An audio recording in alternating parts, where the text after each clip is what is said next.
श्री भगवान वाच। प्रभु ने कहा, हे पार्थ, जो निष्कामी होकर करने योग्य कर्म करते हैं, मैं तो उन्हें ही सन्यासी एवं योगी कहता हूँ, न कि अग्नि न छूने वाले को और न अकर्मण्य को ही। हे पांडव, तुम इतना जान लो कि जिसे सन्यास कहा जाता है उसे ही योग भी कहा जाता है, क्योंकि जब तक कोई निष्कामी नहीं हो जाता तब तक वह योगी अथवा सन्यासी नहीं कहा जा सकता।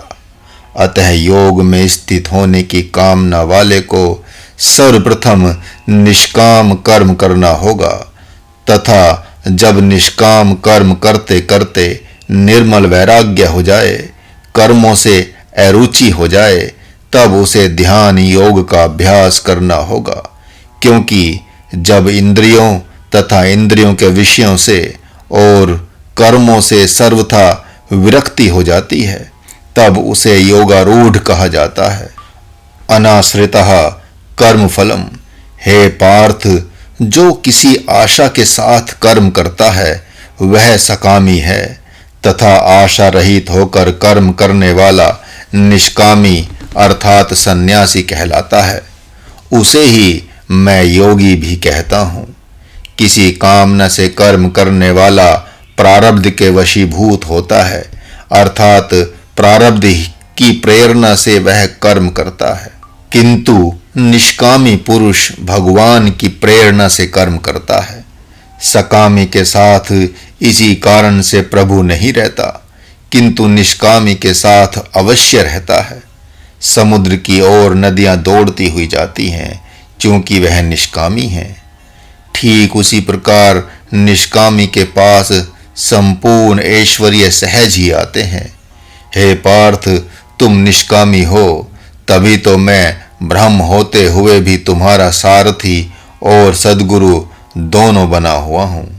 यदि तुमने मुझे अपना गुरु न बनाया होता तो भी प्रारब्ध के वशीभूत होकर ही युद्ध करते या युद्ध भूमि से भाग खड़े होते। अनाश्रितः कर्म फलम। युद्ध भूमि से अब साधकों की भूमि में लौट आवें। एक तरफ आप हैं और दूसरी तरफ प्रारब्ध है। प्रारब्ध आशा से संपन्न है और निर्गुण निराकार होने से, शुद्ध साक्षी चेतन होने से आप आशा रहित हैं ही। आशा से युक्त सात्विक प्रारब्ध सुख और शांति में बांधने का प्रयत्न करता है। वह समाधि के द्वारा ज्योतिर्मय प्रदेश में ले जाता है। वही रजोगुणी प्रारब्ध कर्म में प्रवृत्त कर देता है, इसलिए कि वह विषयी है, और तमोगुणी प्रारब्ध आलस्य, प्रमाद एवं नींद में आसक्त कर देता है। सकामी पुरुष तो एक ही है प्रारब्ध, किंतु वह कभी सतोगुणी प्रारब्ध बनकर आता है, कभी वह रजोगुणी प्रारब्ध बनकर आता है, और वही तमोगुणी प्रारब्ध को सामने खड़ा कर देता है। इसीलिए कहा कि दो पुरुष हैं। एक 3 मुखों वाला प्रारब्ध नामक पुरुष है जो सकामी है, और दूसरे 1 मुख वाले आप हैं। आपका जो दृष्टा है वही आपका स्वरूप है, और संकल्प ही मुख है। संकल्प ही आपकी वाणी है। संकल्प ही आपके कान नाक आदि हैं। प्रथम अवस्था में जब आप निष्कामी होते हैं तो ब्रह्म जो आप्तकामी है वह महाकर्ता बनकर आपके चारों तरफ कवच बनकर खड़ा हो जाता है। इस मंत्र के द्वारा सकामी को भी पहचानना है और निष्कामी को भी पहचानना है। जब कर्म फल को चाहकर कर्म करने का मन करे तो जान लेना कि यह मेरा मन नहीं बल्कि प्रारब्ध का मन है, अतः उसको त्याग देना और सद्गुरु की आज्ञा अनुसार सिद्धि असिद्धि में सम रहते हुए उनकी प्रसन्नता के लिए कर्म करना। इस प्रकार करने से भगवान की दृष्टि में आप ही सन्यासी और योगी दोनों हैं, न कि घर बार छोड़कर संन्यास लेने वाला ही सन्यासी और योगी है। भले ही आपके व्यवहार में और सन्यासी के व्यवहार में धरती और आकाश का अंतर है, तो भी मूल में दोनों एक ही हैं। एक गुरु आज्ञानुसार प्रवृत्ति मार्ग अर्थात कर्म मार्ग को त्याग कर निवृत्ति मार्ग का प्रदर्शन कर रहा है, तथा दूसरा गुरु आज्ञा अनुसार अपने स्वरूप में रहते हुए कर्म योग का प्रदर्शन कर रहा है। महाराज ने 3-4 साधकों को देखा जो समाधि के अंतर्गत अंतर यात्रा करते रहते हैं। सूक्ष्म शरीर के द्वारा वे लोक लोकांतरों में भ्रमण करते रहते हैं। वे जब चाहते हैं तब उनके सामने समाधि प्रकट हो जाती है। उनके सामने अन्य दूसरी समाधियां भी प्रकट होती हैं जो सतोगुणी प्रारब्ध के ही कार्य रूप हैं। बहुत से साधक उन लोगों की समाधि को देखकर अति संतुष्ट होते हैं। उनकी दृष्टि में वे महत पद वाले हैं, किंतु महाराज कहता है कि वायुयान में बैठकर दूर देश घूमकर आने में और अंतर यात्रा करने में किसी प्रकार का अंतर नहीं है। दोनों की चाहना ही है। ज्योतिर्मय समाधि भी जब आप चाहते ही हैं तो आप न निष्कामी हुए हैं और न वह ज्योतिर्मय समाधि चित्त शुद्धि की ही कारक बनी।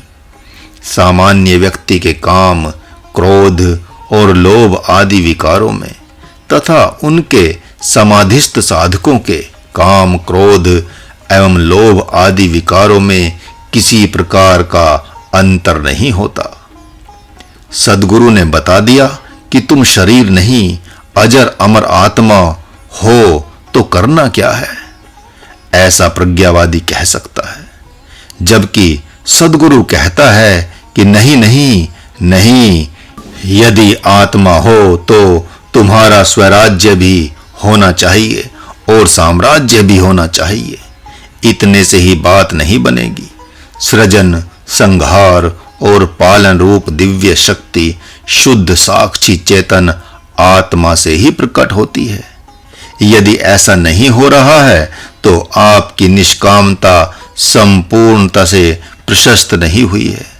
आपके साथ साथ आपका तन, मन, वचन और हृदय जितना ही निर्विकार होगा उतना ही वह शक्तिमान भी होगा। तभी तो आपके पास आए हुए जिज्ञासु का शरीर आपके निर्विकार शरीर के माध्यम से निर्विकारी होगा। आपकी निर्विकार इंद्रियों से ही उसकी भी इंद्रियां निर्विकार होंगी। आपके निर्विकार मन, बुद्धि, चित्त के माध्यम से ही उसके मन, बुद्धि, चित्त निर्विकार होंगे। यदि ऐसा नहीं है तो फिर गृहस्थ आश्रम में रहने में क्या आपत्ति है।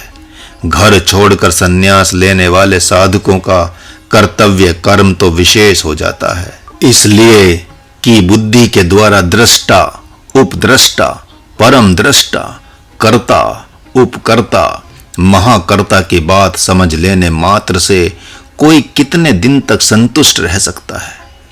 1 महीना, 1 साल, 2 साल या 3 साल हो सकता है कि पुनः दृष्टा भाव होकर शरीर रूप हो जाए, क्योंकि कभी आप दृष्टा थे तभी तो शरीर में हो गए थे। अतः यदि आप सजग नहीं होते हैं तो पुनः शरीर में होने में देर नहीं लगेगी। दृष्टा रूप हो जाना और दृष्टा का भाव बनना, इन दोनों में बहुत अंतर है। दृष्टा रूप हो जाने के उपरांत आपका शरीर आपको वैसा ही दिखाई देगा जैसा कि उस शरीर को कोई दूसरा देखता है। अंतर इतना ही होगा कि वह शरीर के माध्यम से देखेगा और आप अशरीरी होकर देखेंगे। वही दृष्टा जब लंबे काल तक अपने ही स्वरूप में स्थित होता है तो व्यष्टि दृष्टा से समष्टि दृष्टा हो जाता है। जहां व्यष्टि दृष्टा होकर शरीर दिखाई पड़ता है, वहीं समष्टि दृष्टा होने पर शरीर सहित यह जगत एक अणु के बराबर दिखाई पड़ेगा उसी अवस्था को परम दृष्टापना कहते हैं। आखिर यह कैसा होगा? महाराज इसे स्पष्ट करता है, इसे देखें। यह स्थूल शरीर बाहर भीतर के आवरणों के मध्य का आवरण है। शरीर के बाह्य और आंतरिक भागों में कई आवरण हैं। इनका भेदन किए बिना या इनसे अनासक्त हुए बिना आप संपूर्ण दृष्टा रूप नहीं हो सकते। जैसे बाह्य आवरण है माता, पिता, भाई, बांधव, स्त्री, पुत्र, संपत्ति, कुल, परिवार, जाति, गांव, क्षेत्र, प्रदेश तथा लोक इत्यादि। बाह्य आवरणों में ही चींटी से हाथी तक समस्त प्राणी तथा साधु से असाधु तक संपूर्ण मनुष्य वर्ग आते हैं। प्रथम में इस शरीर के बाहर ही असंख्य आवरणों का घेरा है, जिन्हें तोड़कर अंतर में प्रवेश करना है। इन्हीं बाह्य आवरणों में फंसकर ही मूल में जो दृष्टा भाव रहता है उसका लोप हो जाता है। उसी प्रकार शरीर के भीतर में सर्वप्रथम अंधकार में आवरण है, तत्पश्चात राजस, तामस तथा सात्विक विचारों का आवरण है। पुनः 7 चक्रों और उपचक्रों का आवरण है। उसके उपरांत नाना प्रकार की सिद्धियों के प्रलोभन के आवरण है, जिनका भेदन किए बिना अथवा इनसे अनासक्त हुए बिना अपने दृष्टा स्वरूप में आप प्रतिष्ठित नहीं हो सकते, तथा संकल्प शक्ति के बिना आप इनका भेदन भी नहीं कर सकते, और वह संकल्प शक्ति बिना निष्काम कर्म किए हुए प्राप्त भी नहीं हो सकती। आपको जानना होगा कि अंतर जगत में सकामी और निष्कामी योगी दोनों ही प्रवेश करते हैं। अंतर इतना ही है कि सकाम योगी नाना प्रकार की सिद्धियों के चक्रव्यूह में फंसकर अपने दृष्टा स्वरूप से वंचित रह जाता है। सिद्धियों के प्रदर्शन से वह जगत में इतना पूजनीय भी हो जाता है कि पूर्व का संयम कुछ ही वर्षों में बिखर जाता है। वैसी अवस्था में सिद्धियां भी अंतर्ध्यान हो जाती हैं और पुनः वह सकाम योगी शरीर में ही हो जाता है। किंतु निष्काम योगी इन संपूर्ण आवरणों का भेदन करता हुआ दृष्टा से उपद्रष्टा, उपद्रष्टा से महाद्रष्टा, उपकर्ता से महाकर्ता हो जाता है। उसके महाकर्ता होते ही संपूर्ण प्राकृतिक स्तर उससे पराजित हो जाते हैं। तब जो संस्कार साधक के मार्ग में बाधक होते थे वे ही साधन बन जाते हैं। जैसे हनुमान जी की शिष्टता को देखकर असुरों में उदार दृष्टि आ गई थी। लंका के घर घर में यह चर्चा विषय बन गया था कि श्री राम का दूत हनुमान कितना शिष्ट है, उसमें कैसी दिव्य सभ्यता थी। जब वह भरी सभा में बोलता था तो लगता था कि श्री राम ही बोल रहे हैं। सभी के तन, मन, वचन, हृदय में एक स्तंभन था, जिसका परिणाम यह हुआ कि जब भक्त अंगद ने लंका में प्रवेश किया तो सभी आदर एवं सम्मान के साथ मार्ग से हट गए। यद्यपि रावण का पुत्र अंगद का सामना करता है किंतु मारा जाता है। वे बाह्य आवरण का निर्विघ्नता पूर्वक भेदन करते हुए रावण की सभा में प्रवेश कर जाते हैं, किंतु वहां कोई नहीं कहता कि इस वानर ने महाराज रावण के पुत्र की हत्या कर दी है। अनाश्रितः कर्म फलम, चेतन प्राणियों से ही आप कुछ नहीं चाहते तो निष्काम हो गए, ऐसी बात नहीं है, बल्कि जड़ पदार्थों से भी आपको निष्काम होना होगा। जड़ पदार्थों का भी यदि आप दुरुपयोग करते हैं तो वह सकामता ही है। यदि पत्थर को एकटक आप देखेंगे तो उससे भी आत्म ज्योति प्रकट हो जाएगी। कुछ देर के उपरांत न वहां पत्थर होगा न आपका शरीर, वहां पर एकमात्र आत्म ज्योति होगी। वहां पत्थर निमित्त है, शरीर कारण है, और आप कार्य कारण से परे दृष्टा रूप हैं। योग में इसे त्राटक कहते हैं। साधक गण पूछते हैं, वह पुरुष कौन है जो शरीर में बैठा बैठा अपना काम कर रहा है? भगवान ने इसका उत्तर 8वें अध्याय के प्रारंभ में ही दे दिया है कि वह अधिदेव नामक पुरुष ही प्रारब्ध कहा जाता है, जो 3 मुखों वाला है, और उस पुरुष का शासन करने वाले अधियज्ञ नामक पुरुष आप ही हैं। आप जब निष्काम कर्ता होते हैं तो वैष्णवी शक्ति से संपन्न हो ही जाते हैं तथा कालांतर में आप ही परम अक्षर ब्रह्म होकर सृजन, संहार और पालन के कारण बनते हैं। उस अवस्था में आप ही सृष्टा कहे जाते हैं। यहाँ तक बहुत सी बातें प्रकाशित हो गई। महाराज ने भरसक गुत्थी खोलने का प्रयत्न किया है। अब तक सजगता से निष्काम होकर सेवा करने की, जप तप योग करने की तथा ध्यान करने की बात का खुलासा किया गया, ताकि इस अध्याय में वर्णित ध्यान योग के द्वारा आप जड़ता में न जाएं, चेतन से चेतन में ही जाएं। यह सत्य है कि निष्काम होने में लंबा काल लग जाता है, अतः आप समय की प्रतीक्षा मत करना, बल्कि ऐसा करना कि समय ही आपकी प्रतीक्षा करता रहे। जीवन को दांव पर लगा देने के लिए यह निष्काम साधना है। आप इस आशा में न रहें कि आपको इसी जीवन में सफलता मिलेगी।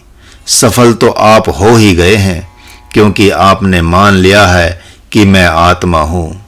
हाँ, अब उस स्वरूप की सदा सर्वदा स्थिति बनी रहे, उसके लिए सद्गुरु के द्वारा दिए हुए व्यवहार को धारण करना है, क्योंकि उसके द्वारा दिए हुए व्यवहार से ही इसमें सफलता मिल सकती है।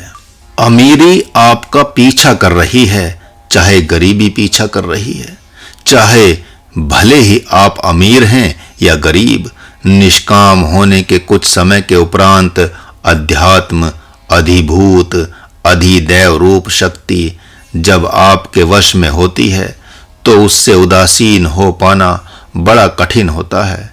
बाहर की अमीरी का त्याग करना उतना कठिन नहीं है जितना कि भीतर की अमीरी का त्याग करना। निष्काम साधना करने पर जब सर्वज्ञता, सर्वव्यापकता आदि दिव्य शक्तियां प्रकट होती हैं तो उनसे अनासक्त होकर ही अध्यात्म में प्रवेश किया जा सकता है। एक साधक ने कहा कि बाहर की अमीरी को ही त्याग करने में भय लगता है, तो महाराज ने कहा कि तुम हिजड़े हो। अरे, जो बाहर की अमीरी का त्याग नहीं कर सकता तो वह भीतर की अमीरी का त्याग कैसे कर सकता है? इस 6ठे अध्याय के प्रथम चरण में ही 4 मंत्र हैं जो सन्यासी के लिए 4 स्वरूपों का वर्णन कर रहे हैं। प्रथम अवस्था में सन्यासी ब्रह्म जिज्ञासु होता है, जिसके लिए प्रभु ने कहा ब्रह्म जिज्ञासु को सर्वप्रथम निष्काम कर्म करना चाहिए। उसे सन्यास और योग में स्वरूप से किसी प्रकार का भेद नहीं समझना चाहिए। जब कर्म एवं कर्म फलों से उदासीनता आ जाए तो वैसी अवस्था में कर्म से सन्यास ले ही लेना चाहिए, क्योंकि संपूर्णता से कर्म और कर्म फल का त्याग किए बिना योगारूढ़ता प्राप्त हो ही नहीं सकती। अनाश्रितः कर्म फलम, इसका एक विलक्षण अर्थ सुने। प्रभु कहते हैं कि कर्म फल के आश्रित न हो जाना। सर्वप्रथम आप यह जान लें कि कर्म फल है क्या। इसे महाराज ने बहुत बार कहा है कि माता पिता, भाई बांधव, धर्म पत्नी, बच्चे, मित्र, घर, परिवार ही कर्म के फल हैं। ब्रह्म जिज्ञासु को इन्हीं के आश्रित नहीं होना है। यहाँ आश्रित होने का तात्पर्य आज्ञा में रहना है। भगवान कहते हैं कि जब आप ब्रह्म जिज्ञासु हो गए तो उनकी आज्ञा में क्यों रहेंगे, ब्रह्म की आज्ञा में क्यों नहीं रहेंगे। कार्यम कर्म करोति यह। करने योग्य कर्म अर्थात उनकी सेवा तो आप करेंगे, लेकिन उनकी आज्ञा में नहीं रहेंगे। क्या प्रमाण है कि भगवान उनकी आज्ञा में रहने से मना कर रहे हैं? हाँ, आगे के मंत्रों में कहा गया है, ब्रह्मचारी व्रते स्थितः। ब्रह्मचारी के व्रत में स्थित हो जाना अर्थात ब्रह्म जिज्ञासु का पहला व्रत है ब्रह्मचारी के व्रत में प्रतिष्ठित हो जाना, और ब्रह्मचर्य व्रत का पहला अंग है सद्गुरु की आज्ञा का पालन करना। अन्य शास्त्रों के साथ साथ वशिष्ठ जी ने भी भरत जी से कहा है, सोची बटु निज व्रतु परिहरई, जो नहीं गुरु आयसु अनुसरई। अतः भगवान की आज्ञा है कि सचमुच में किसी को ब्रह्म चाहिए तो वह जीव की आज्ञा न माने। माता पिता भाई बांधव यदि निष्कामी नहीं हैं तो वे ही जीव हैं तथा अपने कर्म के फल हैं। उनकी आज्ञा में रहने का तात्पर्य अपने कर्म फल को स्वीकार करना है, और कर्म फल को स्वीकार करता हुआ कोई ब्रह्म फल को स्वीकार नहीं करता। तो फिर ऐसा कैसे हो सकता है? हाँ, जब तक आप घर में रहना तब तक हर रोज प्रार्थना करना कि हे प्रभु, मैं तो जानता ही नहीं था कि माता पिता बाल बच्चे अर्थात स्वजन आदि कर्म के फल हैं, किंतु अब मैं जान गया कि इन कर्म फलों को आपने ही दिया है, इसलिए आपके ही दिए हुए कर्म फलों को आपको ही समर्पित करता हूँ। हे प्रभु, अब ऐसी शक्ति दें कि मैं इन्हें आपका ही अंग मानकर इनकी उचित सेवा करता रहूं, आपके लिए ही जीऊं और आपके लिए ही मरूं। ऐसा समझकर ही गृहस्थ आश्रम में रहने वाला साधक सन्यासी च योगी अर्थात सन्यासी एवं योगी है। किसी के आश्रित नहीं होने से सन्यासी है और निष्काम कर्म करने से योगी है। न निरग्निर्न चाक्रिय है। जिसने अग्नि और कर्म को त्याग दिया है वही सन्यासी एवं योगी है। सो बात नहीं, भगवान आध्यात्मिक परिभाषा दे रहे हैं। यहाँ भौतिक कामना को ही अग्नि कहा गया है तथा मन माने त्याग को क्षुद्रता, अक्रियता, अकर्मण्यता कहा गया है। अर्थात जिसने कामना तो त्यागी ही नहीं और सन्यास लेकर अक्रिय अकर्मण्य हो गया, उसे सन्यासी और योगी ही कहा जा सकता है। जिसे लोग सन्यासी और योगी कहते हैं उसे भगवान ने कभी सन्यासी एवं योगी नहीं कहा। प्राय लोगों के मन में यह अवधारणा बैठी हुई है कि अरे, ये बहुत बड़े योगी हैं जो महीनों समाधि में बैठे रहते हैं। अरे, ये तो इतने बड़े महात्मा हैं कि दूसरे के मन की बात जान लेते हैं, एक से अनेक रूप धारण कर लेते हैं। इतना पहले आप जान लें कि ये सब सिद्धियां तो हठ योग से भी प्राप्त होती हैं, और वह योग तो प्रकृति योग है, ब्रह्म योग नहीं।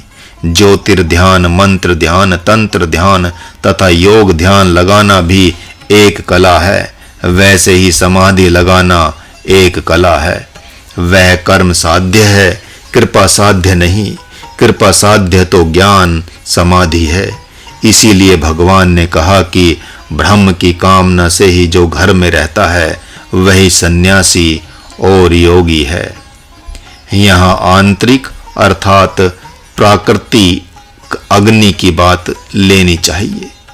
कामाग्नि, क्रोधाग्नि, लोभाग्नि, रागाग्नि तथा द्वेषाग्नि यही पंचाग्नि हैं, जिन्हें सकामी एवं अज्ञानी गृहस्थ तापते रहते हैं।